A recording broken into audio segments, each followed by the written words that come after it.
या देवी सर्वभूतेषु शक्तिरूपेण संस्थिता नमस्तस्यै नमस्तस्यै नमस्तस्यै नमो नमः। आप सभी को मेरा प्रणाम। आज दिन गुरुवार है, बृहस्पतिवार कह लीजिए। बृहस्पतिवार ज़्यादा लोग जानते हैं, गुरुवार में कंफ्यूज होते हैं, खासकर नई जनरेशन, उसको नहीं पता है। बृहस्पति है, बृहस्पति देव है, वो सब पे कल्याण करें।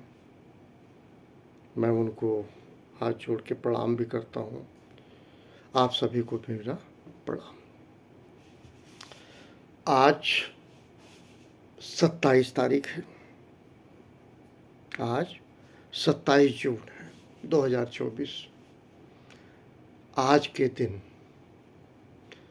बंगाल, पश्चिम बंगाल से जन्मे रेस्पेक्टेड बंकिम चंद्र चट्टोपाध्याय जी, जिनको बंकिम चटर्जी कहते हैं, 1838 में पैदा हुए थे। आज ही के दिन, आज उनकी जयंती है। मैं उनको नमन करता हूँ। उनकी एक लाइन है, धरती माँ पे मैं कहूँगा, माँ मैं तुम्हें नमन करता हूँ, तेरी तेज बहती धाराओं से समृद्ध बाग की चमक से चमकता हुआ। एक उनकी बात है।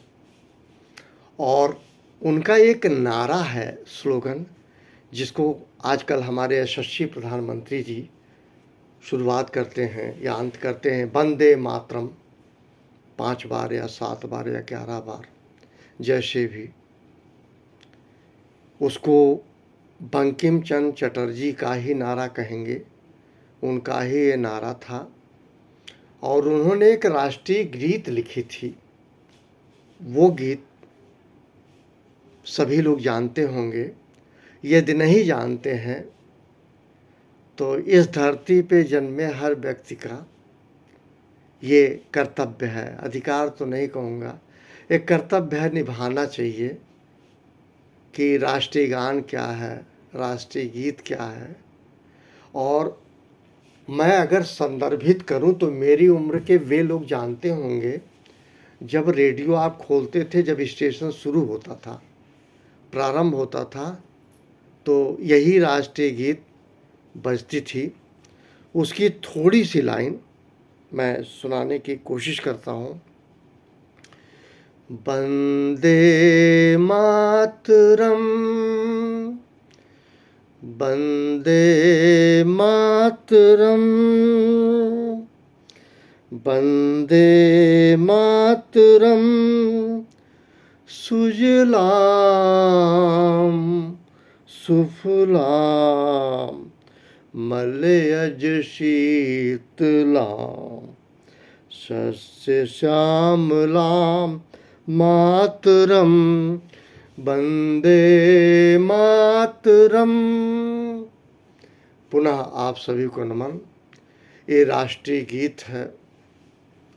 और कहीं मैं कहूँगा आप लोग कंफ्यूज न होना, राष्ट्रीय गीत बंकिम चंद्र चटर्जी द्वारा रचित है और राष्ट्रगान कविवर ठाकुर रविन्द्रनाथ टैगोर द्वारा रचित है।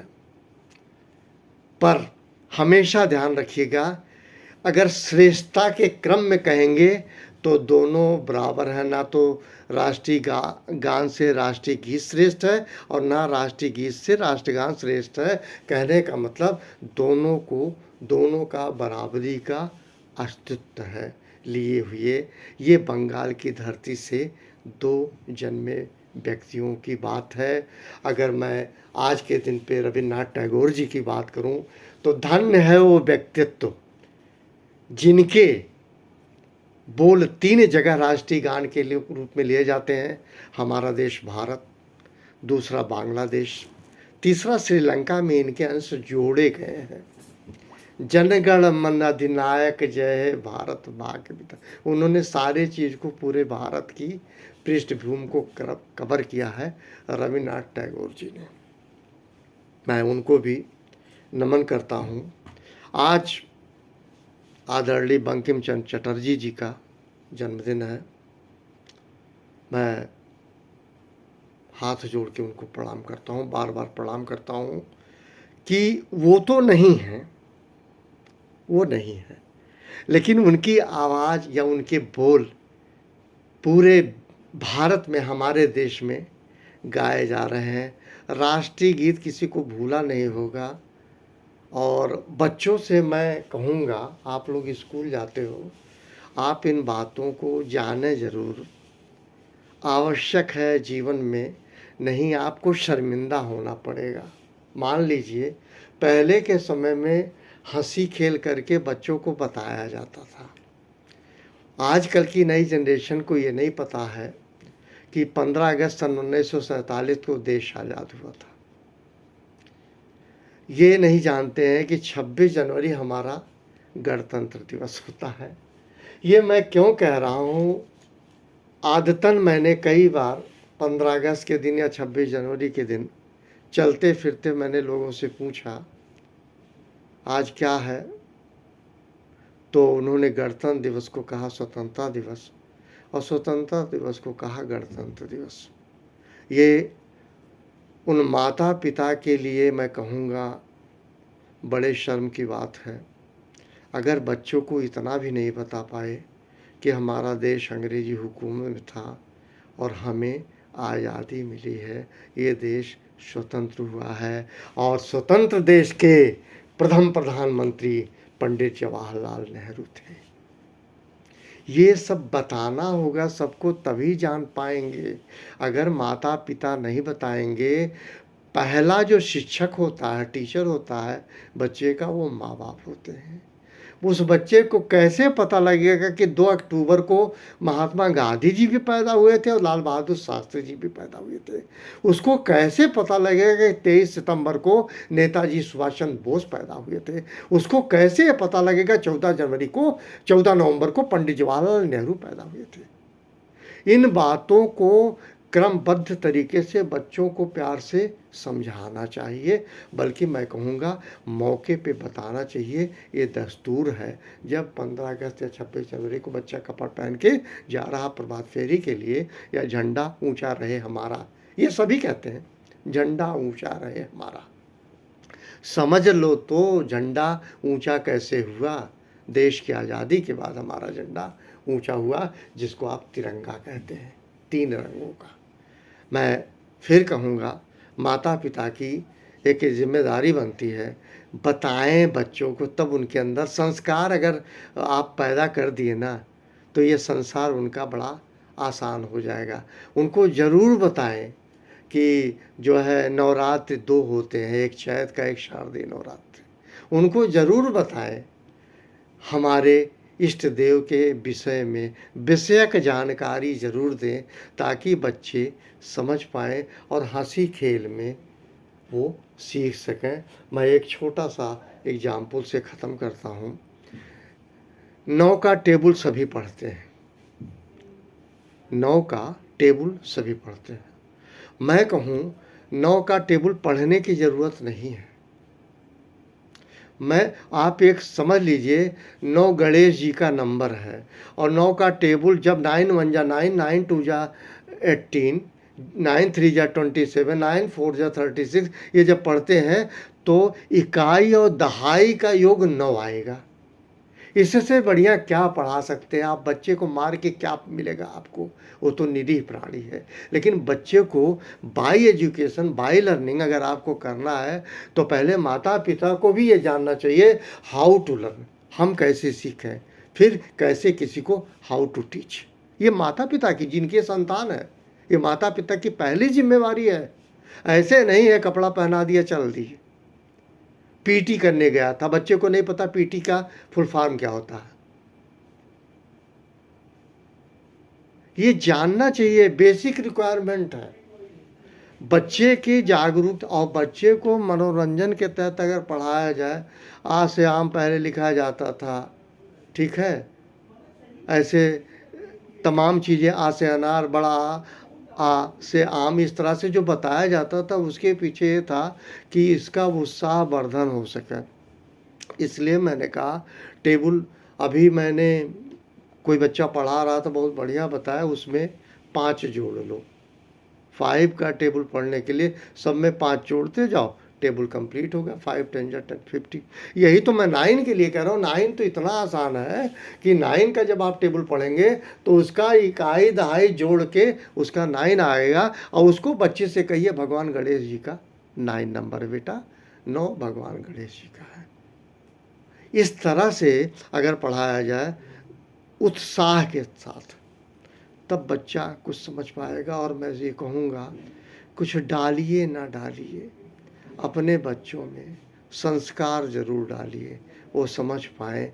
नहीं तो आज जो पिछली घटनाएं हो रही हैं, अगर संस्कार होता तो कल ही की एक मीडिया है, हरियाणा की घटना है कि एक बच्ची है, वो मैं अंग्रेजी में बोलूं, होमोसेक्सी है, समलैंगिकी है। वो लड़के की तरह रहते थे, लड़के की तरह रहती थी, लड़कियों के बीच नहीं रहती थी, आइसोलेट रहती थी। और उसने क्या किया, अपने मामा के 2 भाई, मतलब उसका ममेरा भाई जिसको कहते हैं, तीनों मिलके उसने अपनी ही माँ और अपने ही भाई की हत्या कर दी, करवा दी। क्या किया, क्या नहीं किया। और वो भी बताइए, एक 25-26 साल की बच्ची, उसको एक शौक कि हम प्रॉपर्टी 3 हिस्से में बांट लेंगे।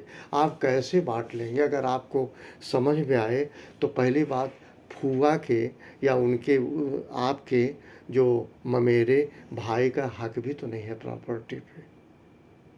कोई भी बच्चा अपने फूआ की प्रॉपर्टी क्यों लेगा, कैसे लेगा?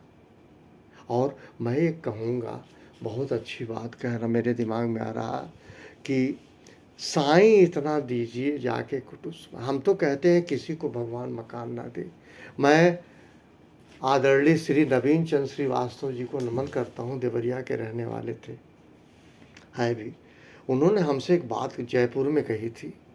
उन्होंने कहा, पंडित जी, जीवन में हम मकान नहीं बनवाएंगे ना खरीदेंगे।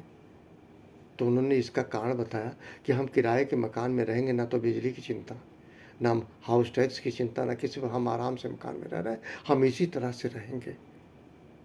और उनको एक शौक़ था, उन्होंने कहा मकान बनाने की कोई ज़रूरत नहीं है। मकान कितने साल का होगा, मेरी उम्र कितनी साल की, बहुत हो गई 100 साल की, 100 साल हम किराए पर रह लेंगे, हमको क्या ज़रूरत है मकान की। रही बात बच्चों की, पूत सपूत का धन संचय, पूत कपूत का धन संचय। तो मैं कहीं न कहीं मैं भी यहाँ विचलित हो रहा हूँ। वास्तुतः अगर प्रॉपर्टी ना होती तो ये अमानत में खयानत कैसे होती। 2 ममेरे भाई मिलके, उसी के घर की बेटी से मिलके, माँ और बेटी की लाश पड़ी है, और उसके आँखों में नीर नहीं है। आँख क्या पत्थर आँख है क्या? उस लड़की का जिस माँ ने 9 माह गर्भ में रखा, उसको इस दुनिया में लाई, उसको आंसू तक नहीं भाई अपने माँ की डेड बॉडी देख के। और बताइए, घटनाक्रम के लिए सुबह वो सीसीटीवी का स्विच ऑफ कर देती है। These reports have been taken through media, remember it, I am not there. What authenticity is going on, I don't know. लेकिन ये बहुत सच है, बहुत सच है। बहुत प्रॉपर्टी, बहुत पैसा नरक कर दिया है, यकीन मानिए, नरक बन गई है ज़िंदगी। अच्छा तो ये होता, उतना ही देता जितने में हम जी पाते।